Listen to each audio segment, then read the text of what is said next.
വൈദ്യുതി ബിൽ കുടിശ്ശികയെ തുടർന്ന് പാലക്കാട് ജില്ലാ RTO എൻഫോഴ്സ്മെന്റ് ഓഫീസിലെ ഫ്യൂസ് KSEB ഊരി.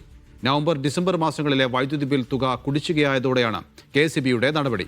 55,000 രൂപയാണ് കുടിശ്ശികയുള്ളത്. ഫ്യൂസ് ഊരിയതോടെ AI ക്യാമറകൾ വഴിയുള്ള നിയമലംഘനത്തിന് ചലാനുകൾ പുറപ്പെടുവിക്കാൻ കഴിയാത്ത അവസ്ഥയിലാണ് ഉദ്യോഗസ്ഥർ.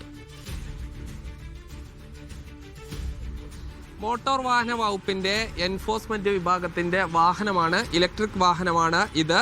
ഈ വൈദ്യുതി വിച്ഛേദിച്ചതോടുകൂടി എൻഫോഴ്സ്മെന്റ് പ്രവർത്തനം പൂർണ്ണമായി നിലച്ച അവസ്ഥയിലാണ്. ഇനി മോട്ടോർ വാഹന വകുപ്പിന്റെ ഓഫീസിലേക്ക് RTO എൻഫോഴ്സ്മെന്റ് ഓഫീസ്, ജില്ലാ ഓഫീസാണ് അത്. ഇവിടെയാണ് ഈ CCTVകൾ, അതായത് AI ക്യാമറകളുടെ മൊത്തം കൺട്രോൾ ഉള്ളത്. ആ കൺട്രോൾ ഉള്ള ഓഫീസിന്റെ വൈദ്യുതി ബന്ധം വിച്ഛേദിച്ചതോടുകൂടി അത് പൂർണ്ണമായി നിലച്ച അവസ്ഥയിലാണ്.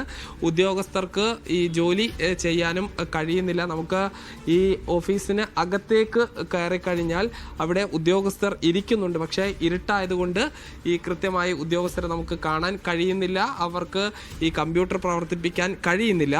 ഇതിൽ 55,000 രൂപയിലധികം, 55,476 രൂപ ഈ വൈദ്യുതി കുടിശ്ശിക വന്നതാണ് ഫ്യൂസ് ഊരാൻ കാരണം.